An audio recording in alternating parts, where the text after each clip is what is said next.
ဒါပထမဆုံး aircon သင်ခန်းစာဆိုတော့ compressor အကြောင်းပဲရှင်းပြမယ်နော်ဒါ compressor မှာအသေးတစ်ပိုက်အကြီးတစ်ပိုက်ရှိတယ်အသေးပိုက်ကကြတော့အထွက်အကြီးပိုက်ကကြတော့အဝင်တစ်ခုချင်းစီသိဖို့လိုတယ်ဟုတ်တယ်နော်ဒီကိရိယာ compressor မှာလည်းအသေးကအထွက်အကြီးကအဝင်ဒါဆိုရင်အသေးသည်အထွက်ဖြစ်တယ်အဝင်အကြီးသည်အဝင်ဖြစ်တယ်ဒါဆိုရင်ဒီအဝင်မှာဒါက actuator တစ်ခုချင်းနားလည်ရမယ် aircon ဆို aircon အကြောင်းကိုcompressor ဆို compressor ပဲเนาะအားလုံးစုံလို့တင်လို့မရဘူးအေးကွန်ကနေဆင်းလာတဲ့ minor ပေါ့เนาะဟိုမှာအနှုတ်ရဲ့အနှုတ်ဟုတ်တယ်เนาะသို့မဟုတ်အနှုတ်30အနှုတ်9ဒါမဲ့ဒီအနှုတ်ဒီ compressor ကနေဆင်းလာတဲ့အကောင်ဒီတခါတည်း compressor စီဝင်လို့မရဘူး actuator ဆိုတာဒီနေရာမှာအချိန်တက်လိုက်တယ်တက်ပြီးမှဒီကောင်ကိုအငွေ့ဝင်သွားမှာဆင်းလာတဲ့ဟာက liquid ပေါ့ပြောမယ်ဆိုရင်တော့အရေပေါ့ကွာဟုတ်တယ်เนาะအေးကွန်တွေကဆင်းလာတဲ့အနှုတ်အေးတက်သည်နော်အနှုတ်30သည်ဒီကို compressor ဆင်းလာတဲ့အခါဒီနေရာကိုရောက်တယ်ဒါပြောချင်တဲ့အဓိပ္ပာယ်ကဆင်းလာတဲ့အနှုတ်ကိုအချိန်တက်လိုက်တာလို့လည်းပြောလို့ရတယ်အချိန်တက်လိုက်အချိန် short လိုက်တာပေါ့ဟုတ်တယ်နော်ဒါ actuator ဆိုရင်အဓိကသိရမှာဒီ compressor အကြောင်းမှာဘာတွေသင်ထားရလဲအသေးသည်အထွက်ဖြစ်တယ်အကြီးသည်အဝင်ဖြစ်တယ်ဒါဆိုရင်ဒီ compressor ကို CRS capacitor ခွာပြီးမောင်းလိုက်တာ ਨੇ အထွက်က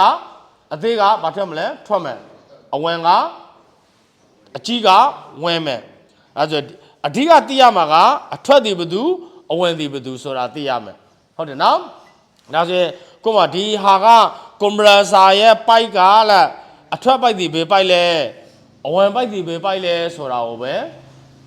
ပြတာဖြစ်တယ်ပြီးသွားတဲ့အခါကျရင်ဒီ compressor ထပ်ပြီးမောင်းမှာပေါ့ဟုတ်တယ်နော်အဲ့တော့ CRS တွေကိုခွေးလိုက်တဲ့အခါ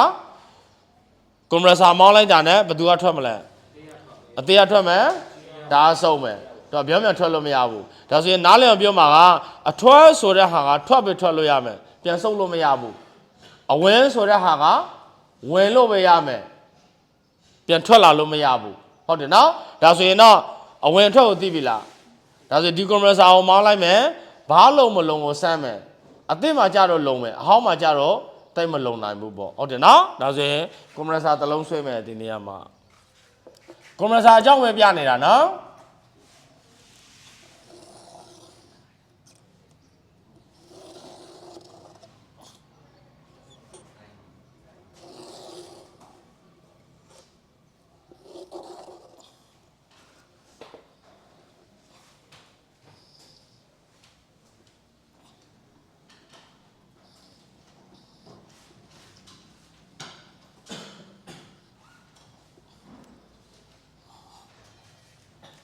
ရပြီလားဒါ compressor เนาะအသေးသည်အထွက်ဖြစ်တယ်အကြီးသည်အဝင်ဖြစ်တယ်ဒါဆိုရင်ဒီ compressor ကိုကမောင်းလိုက်တဲ့အခါအဝင်အထွက်ကိုလေးဆက်ရမယ်ဘာလုံးမလုံးလေးဆက်ရမယ်တကယ်လုပ်ငန်းခွင်ထဲမှာလှုပ်ချင်မှလှုပ်ပေါ့ဒါကတော့သဘောပေါ့ဟုတ်တယ်เนาะကိုလှုပ်ချင်မှလှုပ်လို့ရတယ်ဒါဆိုရင်ဒီနေရာမှာကိုက capacitor တစ်လုံးပါတယ်ဆိုရင်ဒီမော်တာရဲ့3ခုပါတဲ့အုံးလုံးအကြီးဆုံးသည် capacitor ကိုခွာမယ်ပေါ်နေတဲ့ငေါက်သည် C ဖြစ်သွားပြီဟုတ်တယ်နော် C မှာ overload ပါရှင်ပါမယ် Q ပါရှင်ပါမယ် switch ပေါ့နော်ဒါသဘောတရားပေါ့ဒါဆိုရင် C ကနေပြီးမှ capacitor တိုင်းလိုက်တဲ့အခါ R ဆိုတဲ့ကြို့မရဘူးလား R ဆိုတာငေတာဖြစ်တယ်နော်ဒါဆိုဒီနှစ်ကြို့ဒါကို220 volt မောင်းလိုက်တဲ့အခါလက်ဒီ compressor ကဒီကထွက်နေပြီဒီကဝင်နေပြီအဲ့ကကြရင်အထွက်ဆိုတာကိုလက်နဲ့နိုင်တဲ့လောက်ပိုက်ထားမယ်ဟုတ်တယ်နော်အထွက်ဆိုတာကိုလက်နဲ့နိုင်တဲ့လောက်ပိုက်ထားမယ်မောင်းထားတဲ့ဆက်ကိုရပ်လိုက်မယ်ရပ်လိုက်တဲ့အခါအဝဲဆိုတဲ့ဟာကလေပြန်ထွက်လာလို့မရဘူးလေပြန်ထွက်ရင်ဒီ compressor ဘာမှမလုံတော့ဘူးလို့ခေါ်တယ်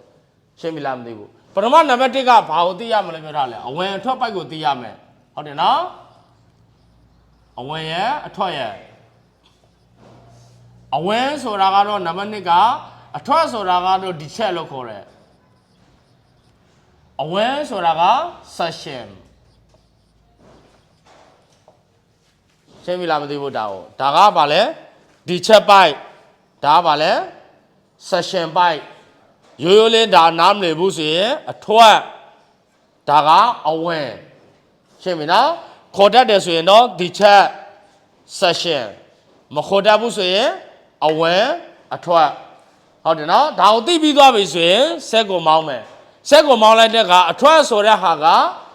ဟာကိုလက်နဲ့နိုင်တယ်လို့ပိုက်ထားမယ်ပြီးရင်ဘာလုပ်လိုက်မလဲဆက်ကိုရလိုက်မယ်ဆက်ကိုရလိုက်တော့ဒီ compressor ထဲမှာ pressure တွေမရှိဘူးလားရှိတယ်ဒီက pressure ဒီ session ဆိုတဲ့ဟာထွက်လာလို့မရဘူး तू ကဘာလို့လဲအဝင်ပေးထားတာမို့လို့ပြန်ထွက်ခွင့်မပေးဘူးသူကိုဟုတ်တယ်နော်ဒီကောင်ကကြတော့အထွက် तू ကအထွက်နော် compressor အထွက်ကိုလဲနဲ့ပိုက်ထားမယ်နိုင်သလားပြီးရင်ဆက်ကိုရလိုက်မယ်အဝင်ဆိုတဲ့ဟာကလေပြန်လို့မထွက်လာရဘူးထွက်လာတယ်ဆိုရင်တော့ဒီ compressor ဘာမှမလုံတော့ဘူးဟုတ်တယ်နော်တို့ပေမဲ့အများကြီးတော့မထွက်ရဘူးနည်းနည်းပါးပါးတော့ရတာပေါ့ဒါဆိုရင်တစ်ချက်သိသွားပြီလားဒါကိုအဲ့ဒါဆိုတော့အထွက်လုံမလုံကိုသိဖို့လိုတယ်အဲ့တော့ဒီအထွက်ကိုစိတ်ကျင်တယ်ဆိုရင် compressor ကိုမောင်းထားပြီးအဝင်ဆိုတာကိုလက်နဲ့ပိုက်ထားလိုက်နိုင်သလောက်ဟုတ်တယ်နော်နိုင်သလောက်ပိုက်ပြီးထားရင်ဆက်ကိုရလိုက်အထွက်ဆိုတဲ့နေကလေပြန်လို့မဝင်ရဘူးလေဝင်နေဆိုရင် compressor ဘာမလုံတော့တာရှင်းပါတယ်လွယ်လွယ်လေးအထွက်ဆိုတဲ့ဟာကထွက်ခွင့်ပေးမယ်ပြန်ဝင်ခွင့်မပေးဘူးဟုတ်တယ်နော်အဝင်ဆိုတဲ့ဟာကဝင်ခွင့်ပေးမယ်ထွက်ခွင့်မပေးဘူးအဲဆို compressor ဘာလို့မလုံဆိုတာစိတ်လို့ရတယ်ဒါကိုဟုတ်တယ်နော်ဒါကတော့ဗာလဲ compressor ရဲ့အဝင်အထွက်နှစ်ကကြတော့ဒီချက်ဆိုတာအထွက်ကိုပြောတာ session ဆိုတာအဝင်ကိုပြောတာနံပါတ်3က compressor မောင်းလိုက်တဲ့အခါအဝင်ဘာလုံမလုံစိတ်ရှင်တယ်ဆိုရင်ဒီချက်ကိုဘာလုပ်ရမလဲဆက်ကိုမောင်းထားတဲ့ဟာကိုလက်နဲ့နိုင်သလောက်ပိုက်ထားမယ်ပြီးရင်ဆက်ကိုရလိုက်မယ်ဒါကဘာကိုပြောတာလဲအဝင်လုံးမလုံး session ပေါ့နော် session ဘာလုံးမလုံး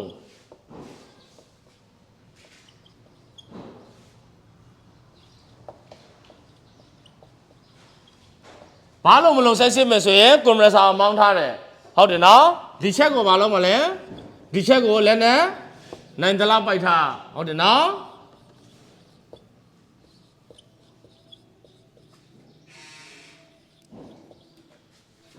လက်နဲ့နိုင်သလောက်ပိုက်ပြီးသွားရင်ဆက်ကိုရလိုက်အဝင်ဆိုတဲ့နေရာကလေပြန်ထွက်ခွင့်မပေးဘူးဒီကောင်ဘာကိုစိတ်တာလဲ session ဘာလုံးမလုံးကိုစိတ်တာရပြီနော်ဒါဆိုရင်နံပါတ်4ကကြတော့ဒီချက်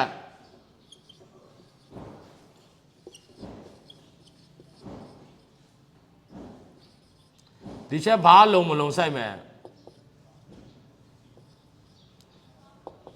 ဒီချက်ဘာလုံးမလုံးဆိုရင်စောစောအတောင်ပဲဆက်ကိုမောင်းလိုက်အဝဲဆိုတာကိုလက်နဲ့ပိုက်ထားဟုတ်တယ်နော်လက်ပြန်မလွှတ်နဲ့နော်လက်နဲ့ပိုက်ပြီးဆက်ကိုရလိုက်အထွက်ဆိုတဲ့နေရာကပြန်ဝင်ခွင့်မပေးဘူးဝင်လာတယ်ဆိုရင်တော့ compressor ရဲ့အထွက်ပါမလုံးတာ